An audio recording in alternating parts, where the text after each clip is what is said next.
What's up, guys and gals? It's time for the latest piece of One Piece, chapter 1123, entitled The Void Fortnight. Now,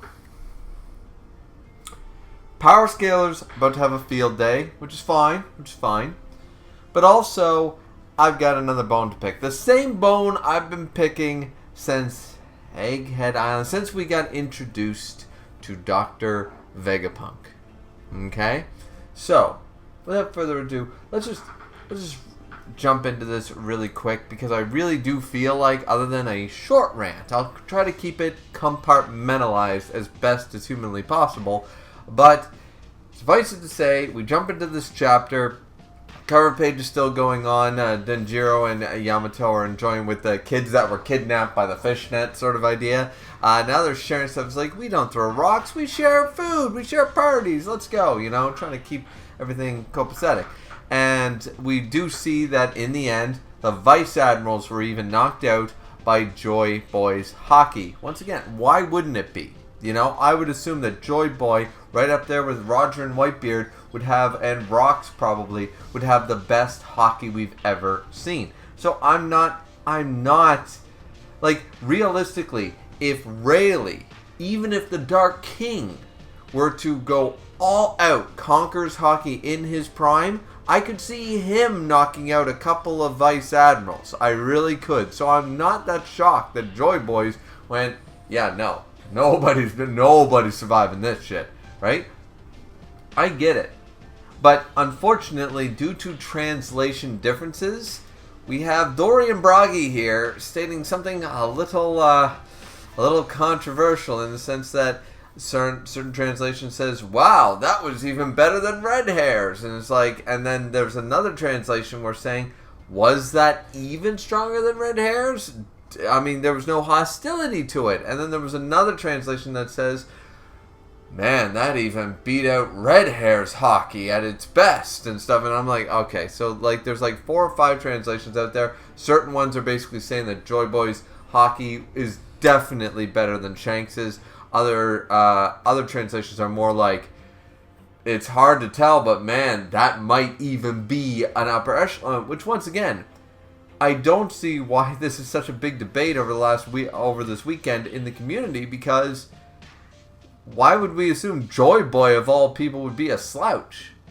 Like, yeah, Shanks' whole thing is his hockey, so was Roger and Rayleigh. But the fact is that Joy Boy is that good? Okay. It's not a hit, like the way people are acting. It's not a detriment or a hit to Shanks fanboys, myself included. I'm part of the red hair gang myself. But it's not a hit to us that literally the GOAT himself, Joy Boy himself, may or may not have had better hockey than Shanks. I'm okay with that if that's the case. That does not bother me. I don't know why it would bother anybody if Joy Boy literally had the best hockey in the One Piece universe. That does not bother me. I'm just saying. But anyways, so Luffy goes on to say, thank you very much, Giant Robot. You were great and all that stuff.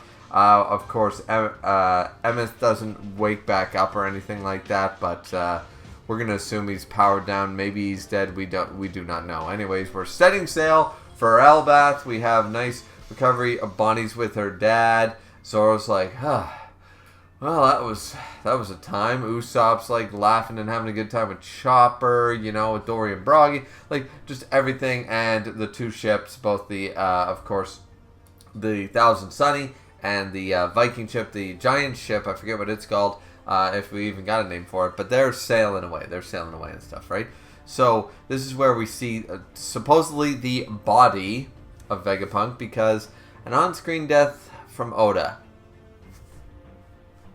Color me possibly not surprised. We will wait and see. I'm not convinced. I still think Vegapunk is alive. His heart might have stopped for a bit, and they revitalized him or something. Chopper did some pump, reindeer, medicine, and boom. He's back to surviving, maybe. It's potential. We don't know if he's dead or alive. We really do not know. So Sanji's talking as though it's on his deathbed and saying, everything you said back there, what did you mean? Like, I caught some of it, but not all of it. And You said some pretty outrageous, crazy shit there, Vegapunk. So what are you talking about? Now, this is where we jump back 2 weeks ago. And I'm not going to go over the whole chapter here because I said I'm going to keep this one short. Basically, they know that York is the traitor. Okay? 3 out of the, I think, 7 Vegapunks know he's a traitor. And immediately, Vegapunk, they all blame Lilith right out of the gate, thinking, oh, I personified evil. Maybe you shouldn't have done that in the first place, Vegapunk. Strike 1. Then they find out it's York. He goes, oh, I never should have made, like, I always thought it wasn't greed, it was gluttony. Anyways, regardless which sin she represents, it's York, and it's like, oh, I never should have done this. Strike 2. Number 1, you blamed the wrong version of yourself. And number 2, it was still another version of yourself. So, I think 2 strikes, 3rd strike you're out. Don't make goddamn androids. Read Dragon Ball and understand that androids, watch Terminator, watch anything. Making robots is a bad goddamn idea. For God's sakes. Anyways, so the smartest guy in the world making the dumbest decisions all over again. Okay, so then they figure out it's York, and I'm like, okay. So they figured it out that, like, they weren't that stupid, blah, blah, blah, blah. And it's like, okay, so we have the evidence. That's fantastic. What can we do with it? Should we let her not? Should we lock her up? No. I believe that is a poor decision. What do you mean, no? The government already knows. She can still do more damage, you dumbass. My God, did York literally take all the intelligence from the other 6 into herself? All the common sense? Oh, this shit is just like, you want me to like Vegapunk? It's never going to happen. He is right down there. All 7 of the goddamn of them are right down there at the bottom because they caused more pain and suffering than anybody else in the goddamn...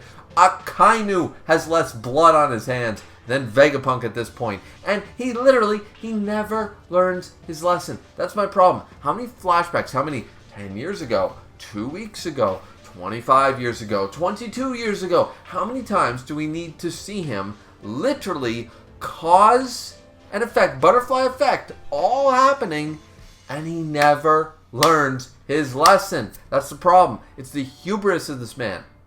This is the perfect example. This happened in the 90s. Thank God for Jurassic Park, because he's John Hammond. He's John Hammond. And we do not praise John Hammond in Jurassic Park. We understand he had good intentions, but we still vilify him correctly for doing what he did too quick, too fast, without all the safety precautions in place. And for doing it in the first place by trying to play God. Vegapunk, stop doing it. And Jeff Goldblum calls him out on it. Your scientists were so preoccupied with whether they could do something, they didn't stop to think if they should. Vegapunk, unlike John Hammond is better than Vegapunk, by the way. Because John Hammond made one mistake, one time, learned his lesson by Lost World. You can argue the Lost World mentality, but he did certainly learn his lesson from Jurassic Park. We've had multiple, at least 4 instances, if not more, 4 I can think of off the top of my head, where Vegapunk has clearly violated ethical laws and completely disregarded the consequences of his actions. And then he goes, Quasar! I don't know. Oh my God, I can't believe this happened. Oh, I'm so stupid. Why did I do this? And he does it every damn 6 to 7.5 years. And I'm not buying it anymore. He never learns his lesson. He's a moron. He's an idiot. He is not a genius scientist. He stole from Void Century technology, thinks he's all that in a bag of chins, ate the brain fruit, obviously, and that's what made him super smart. So he's actually the biggest dumbass in the series. He's caused more pain and suffering than anybody else. And I am sick and tired of this bullshit, because then he goes on, let's not capture York. Maybe she's able to do more damage. No, the damage is done. She can still do more damage. Evident of the whole Egghead Island arc. She literally caused more damage. And the whole reasoning, he was trying to get this message out, which cut out on the clear, memorable, the things that needed to be said, the things that needed to come out to us, the readers, to us, the world. Those things got cut out. Why? Oh, maybe York? Like, seriously. He fucks up on every turn. I can't stand this motherfucker. I'm glad he's dead. I hope Sanju's talking to a corpse. My God, this guy is responsible for more damage than the world government, for God's sakes, at this point. He is just in more. And he gave them the power to literally create, to fuel an ancient weapon. I believe that is a poor decision. An ancient weapon that I'm sure was dormant, and now they have a fuel source. Thank you, Vegapunk, very much. You know, like, and then, bright idea. Okay, we're not going to capture York. She can't possibly do more damage. Wrong. Go fuck yourself. Then they say, okay, the Kingdom of Lucia is gone. We have to do this. We have to do that. The stolen Mother Flame. It must have fueled it. This is all my fault. Yeah, you've been blaming yourself for 40 years and never learned your goddamn lesson. Stop doing what you're doing, for God's sakes. And then, still doesn't learn this lesson and decides, okay, so we'll be destroyed no matter what. We need to get the people off the island. We need to do this. We need to do that. But if I'm going to die, it won't be for nothing. I'm going to make this message. Crazy thought. Make the message and send it out into the world anyways. Before there are people, literally the most powerful members of the government, on the island to stop the message or interrupt the message.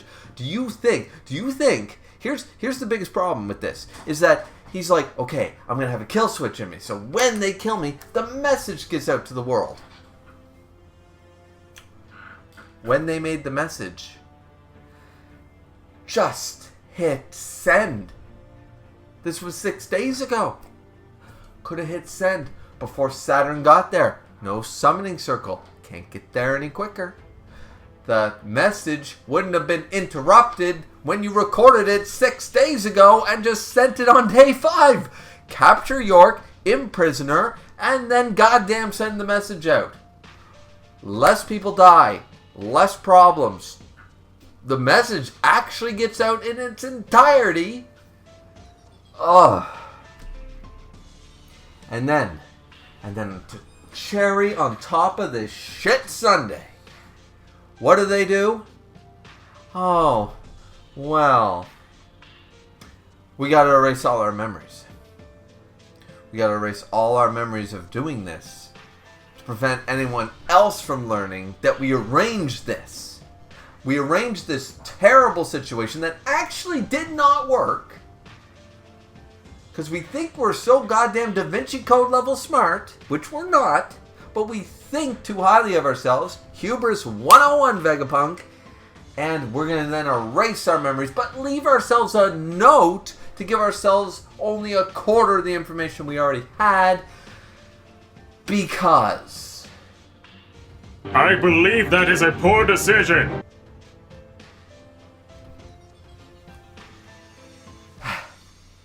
Straw Hats are off to Elbath. That's the end of the chapter. My God. I'm so glad we're done with this goddamn fraud. I am so fucking glad. Worst chapter of 2024. Just terrible. Terrible. Because what you've done, Oda, is literally like... Vegapunk is the worst piece of shit. No. Nope, not having it. Vegapunk sucks. F tier character. He's right down there. He's right down there with Caesar. He's just as bad. He's caused as much... Caesar has not caused as much death as Vegapunk has. That's a fact in the story. That is a fact. He refused to help people to save lives, and then he does shit that condemns lives 5 years after the fact. He's a fucking... Thank God he's dead. The human population will be thankful for it. God damn. And he also weaponized animals. I mean, Jesus Christ. You ever seen the lipstick on the primates and shit? No. Animal testing. He literally performed animal testing. He is not a good guy. He is not a good dude. And sad thing is, the one that they blamed is the one that literally, so far, I don't think has actually done, morally speaking, has done the least. And she's the personification of evil, Lilith. All praise Lilith. Hoo-ha. You know? Like, Diablo 4 called, they want their villain back, except she's a hottie that has done literally very little wrong compared to all the other sweet and nice androids. No. Jesus Christ, this is Android 18 all over again. The only nice, well, Android 16 was good, and Android 8 was fine. So anyways, not the point. One Piece chapter 1123. What are your thoughts? Let me know down in the comment section down below. Like, comment, subscribe. So glad that we're done with this asshole. So goddamn glad. Sayonara.